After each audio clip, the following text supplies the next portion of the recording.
Bonjour à tous. Je me joins à tous les doctorants pour remercier la plateforme de nous accorder cette tribune.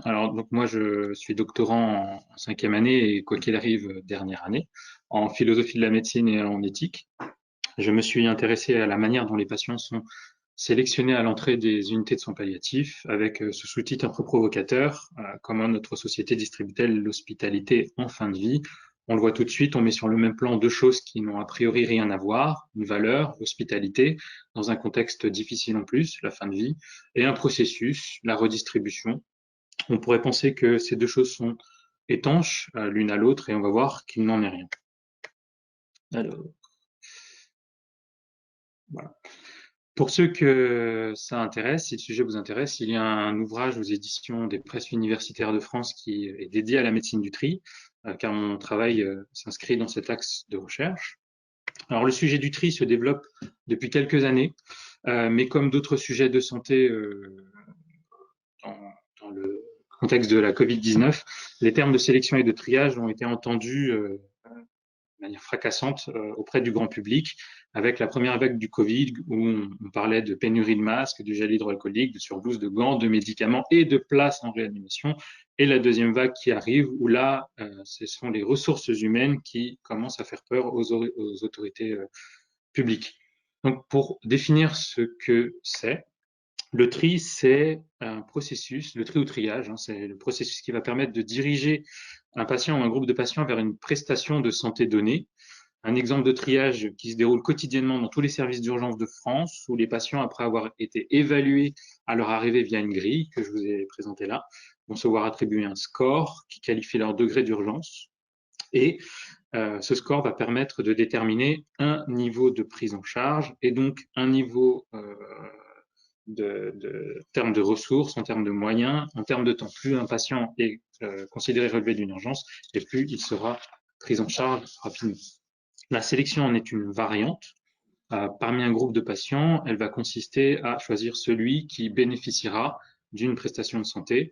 Un exemple de sélection dans le domaine où j'exerce, à savoir les unités de soins palliatifs, où plusieurs dossiers sont proposés à l'admission chaque jour, avec peu d'élus au bout du compte. Là, je vous ai mis une grille qui nous permet d'évaluer la légitimité d'un patient à entrer en unité de soins palliatifs, mais il en existe beaucoup d'autres exemples, comme l'accès au vaccin en contexte de pandémie. Ça va peut-être être une question d'ailleurs qui va venir sur le tapis avec la Covid à nouveau, mais l'accès également au traitement anticancéreux dans les protocoles de recherche, la greffe d'organes, la procréation médicalement assistée. Fondamentalement, tout exercice médical dès qu'il implique l'accès à une technique ou à des ressources particulières. Alors, le triage et la sélection trouvent leur origine sous Napoléon Ier. C'est le baron Dominique Jean Larrey qui est le premier à théoriser et à appliquer un triage sur les champs de bataille. Lui pose les principes de l'évacuation et des soins aux premiers blessés dans une vision très égalitariste, sans distinction de grade ou de camp.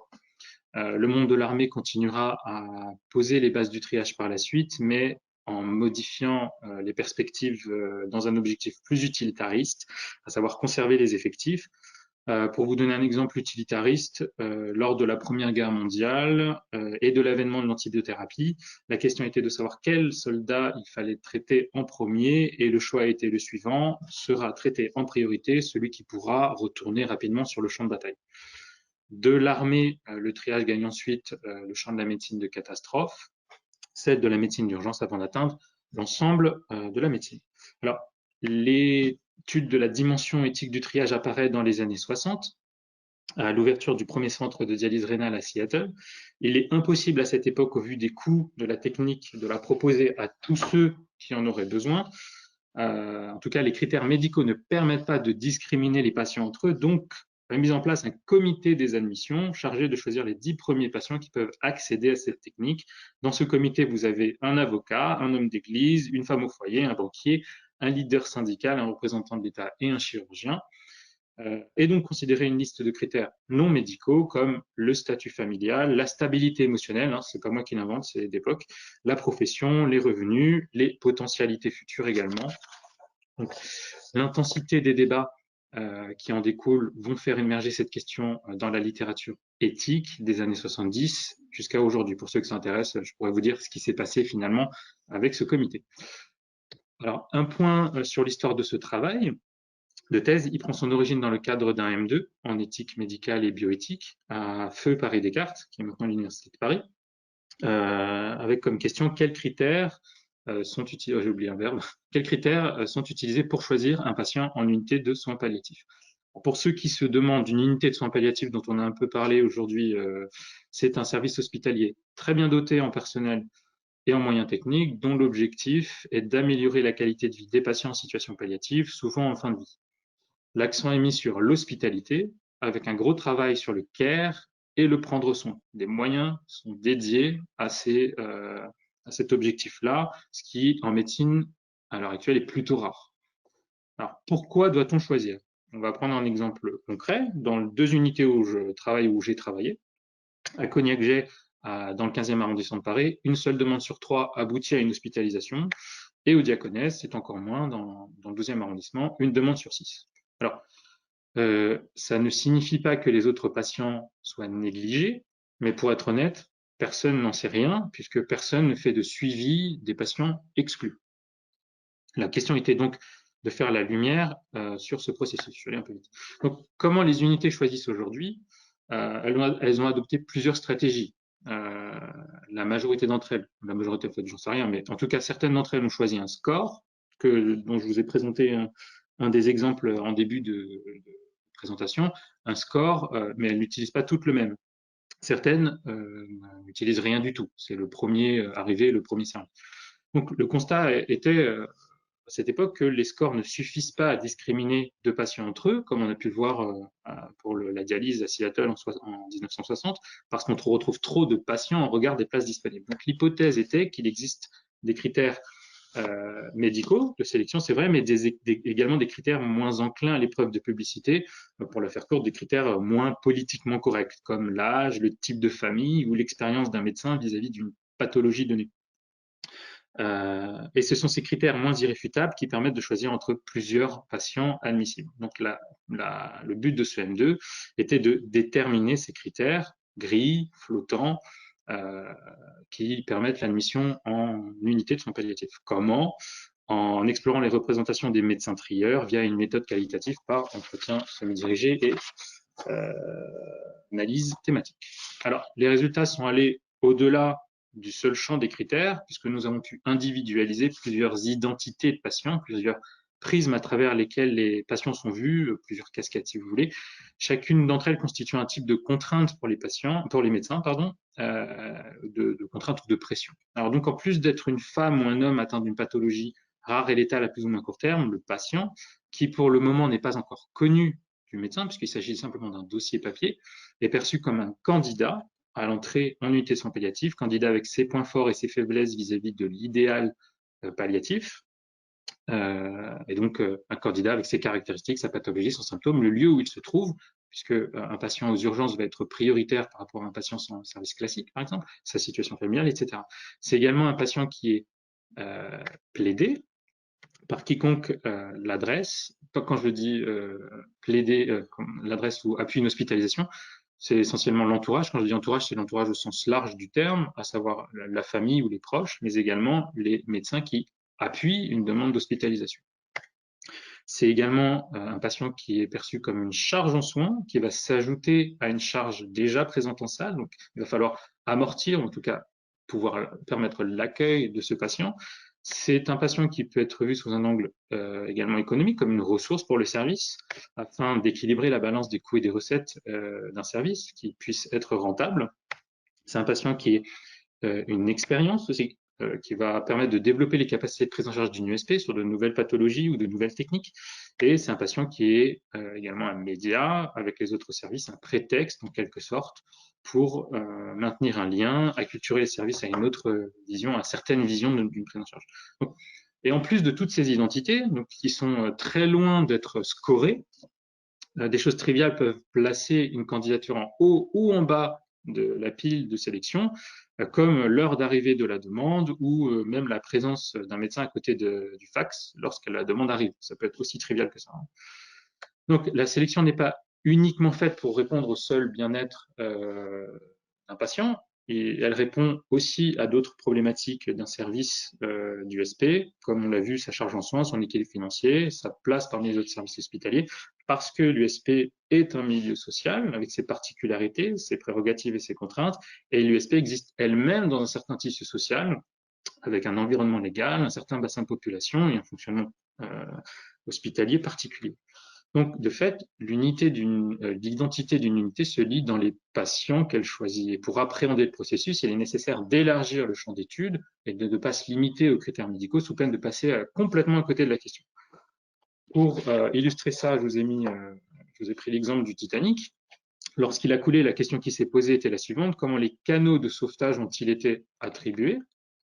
Finalement, la question est vite devenue: comment le nombre de canaux de sauvetage a-t-il été décidé? Et on voit que, par ce passage, on voit que la rareté est construite. Le nombre de canaux a été décidé avant qu'il soit distribué. Donc, cette rareté, elle fait l'objet de choix en amont. Et de fait, on peut poser la question suivante: pourquoi n'y avait-il pas assez de canaux?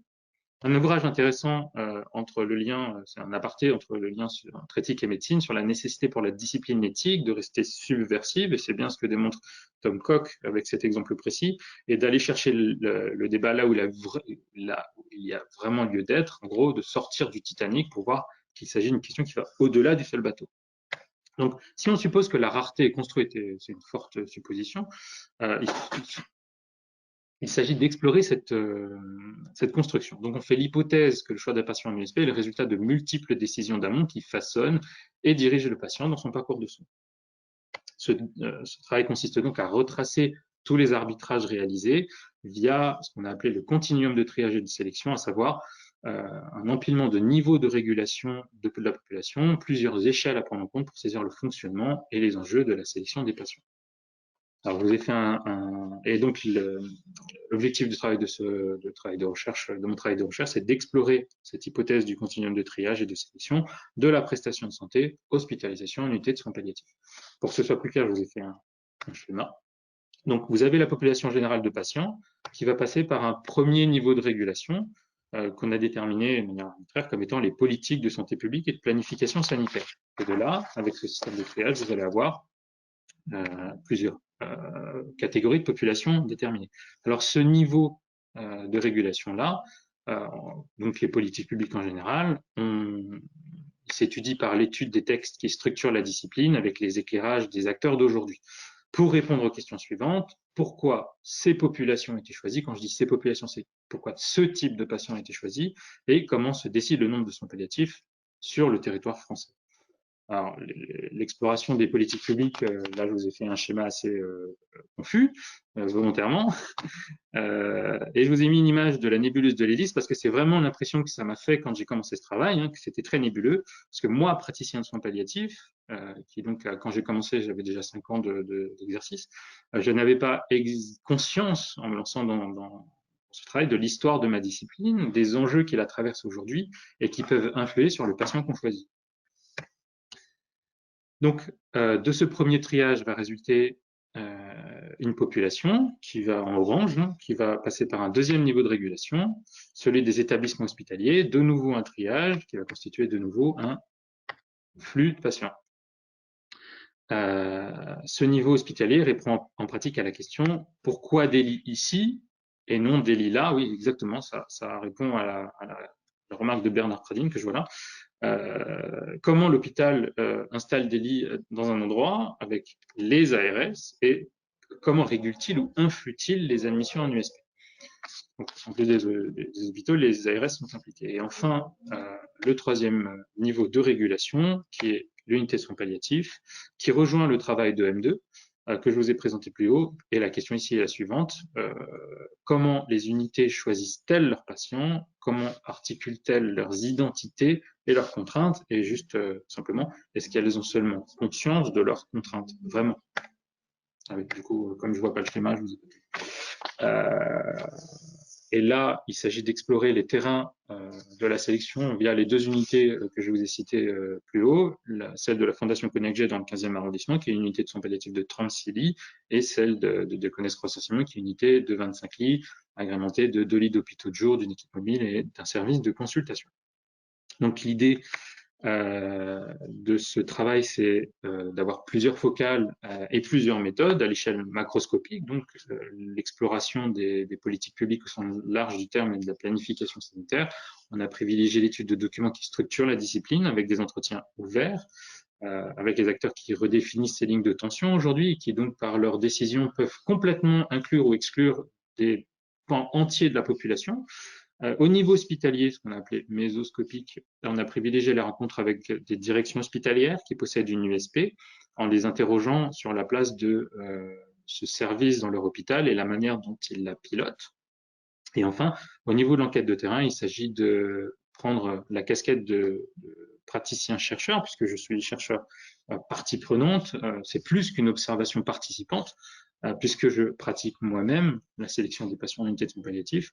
Donc, via à ce niveau-là une ethnographie des USP dans lesquelles j'ai pu passer et aussi un travail auto-ethnographique puisqu'il s'agit d'étudier aussi mes propres pratiques. Voilà. Donc, en conclusion, comme je vous le disais, j'en suis à la dernière année de ce travail. Cette présentation était surtout un teasing sur l'étude d'une norme à travers différents niveaux. Les résultats sont en cours de finalisation, en cours d'écriture. J'espère terminer cette année, sachant que oui, avec le travail à plein temps et les Covid, ça n'a pas été forcément évident cette année. Je vous remercie de votre attention. Merci beaucoup. Oui, pardon. Je ne sais pas comment vous rendre la main, donc Ah non, c'est bon, on peut rester comme ça. Merci beaucoup à nouveau pour cette présentation très intéressante. Décidément, elles sont toutes aussi intéressantes les unes que les autres. Donc, c'est vraiment très, très plaisant de découvrir tous ces travaux. Alors, je regarde dans le chat. On a une question qui est formulée comme ça. Le premier triage, est-ce que c'est la disponibilité géographique territoriale de l'USP? Peut-être déjà. Oui, j'avais vu la remarque dans ma présentation. Clairement, ça fait partie d'un des niveaux de triage, c'est-à-dire la manière dont sont décidés les emplacements des unités de soins palliatifs et donc la manière dont un bassin de population est ou n'est pas irrigué par une unité de soins palliatifs. Et donc ça, c'est un niveau de régulation puisque ça fait l'objet de choix politiques, ça fait l'objet de choix de l'ARS, mais également des hôpitaux de la région. Donc, sur certains endroits, c'est plus trop la question, notamment les endroits très très bien dotés, comme l'Île-de-France ou les Hauts-de-France, mais dans d'autres régions qui sont très peu dotées en unités de soins palliatifs, c'est l'objet de fortes négociations.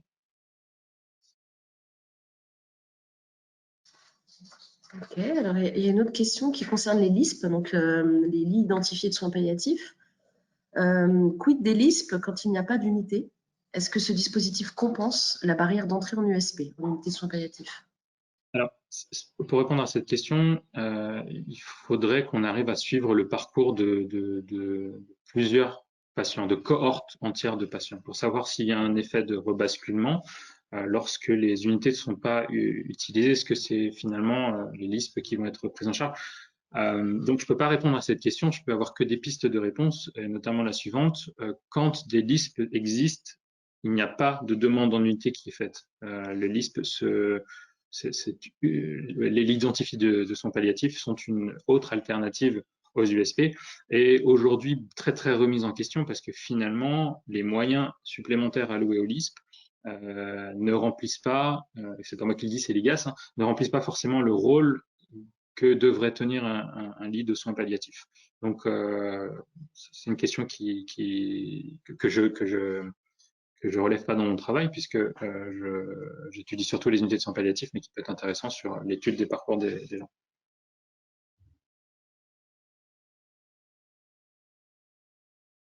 D'accord, alors je regarde ce qu'il y a d'autres comme questions. Alors, une question de Clément. Comment se négocie et se discute l'entrée en USP avec les patients et leurs proches? De manière très triviale, les patients et les proches n'ont jamais voix au chapitre. en pratique, hein. C'est très rare qu'un patient sollicite de lui-même l'entrée en unité, ça peut arriver, et c'est pas forcément quelque chose qui c'est pas ni perçu positivement ni perçu négativement, mais on négocie pas en avance son entrée en USP.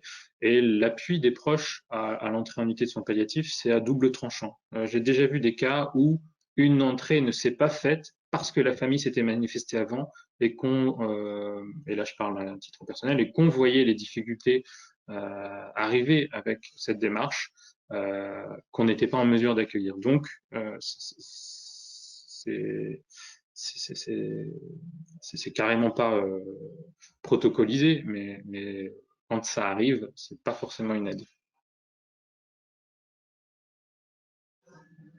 Alors, une autre question qui concerne aussi les futures maisons de répit à orientation palliative et du coup, quelle peut être leur place dans la question de l'admission des patients et de leur prise en charge palliative. Alors, je ne connais pas comme quoi on en découvre.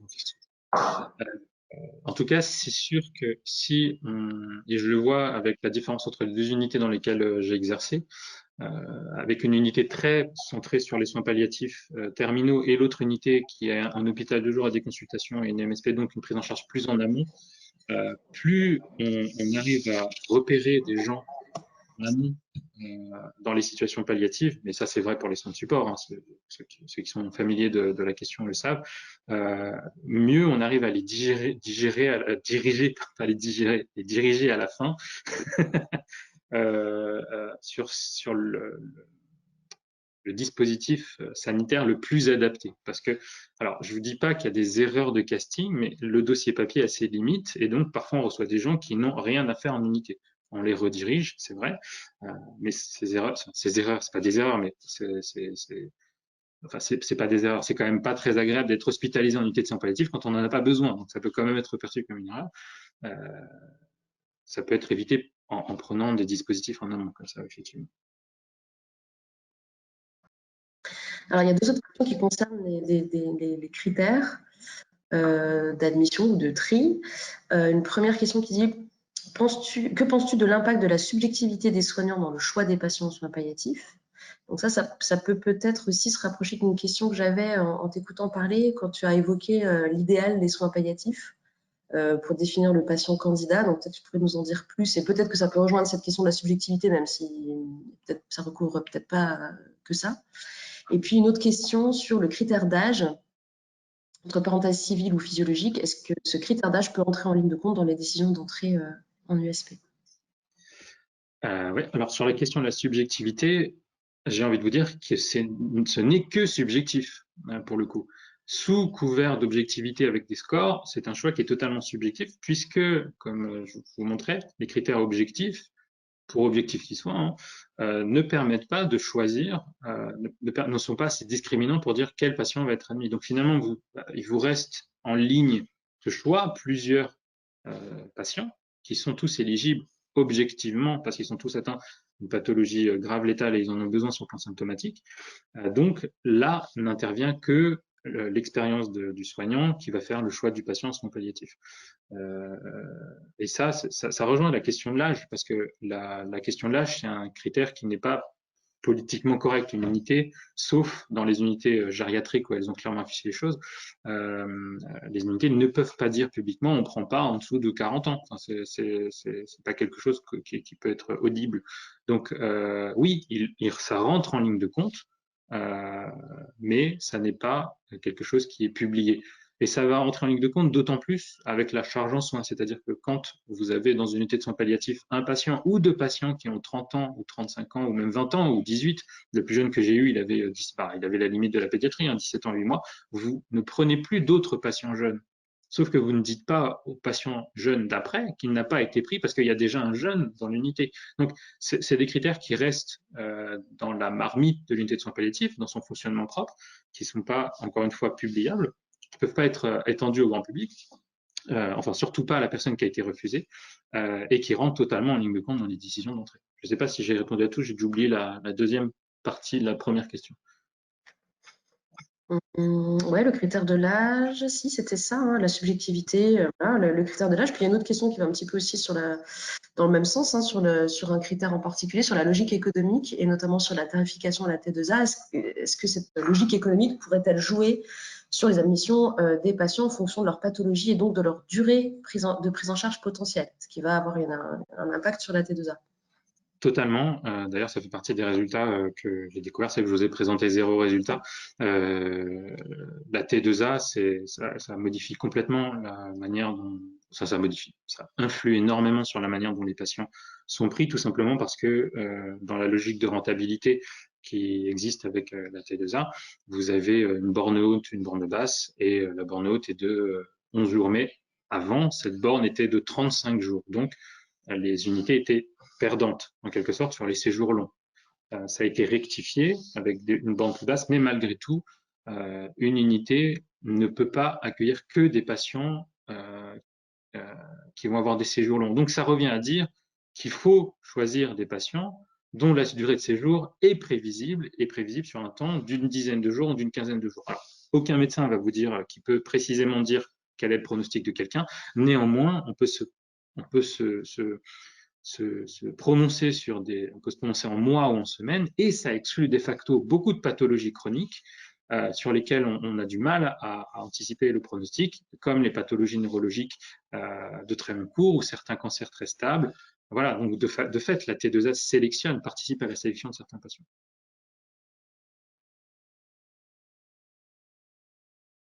Ok, merci beaucoup. Enfin, malheureusement, non, c'est simplement qu'on aimerait poursuivre les discussions après chaque intervention, mais on va continuer avec la dernière intervention de cette journée.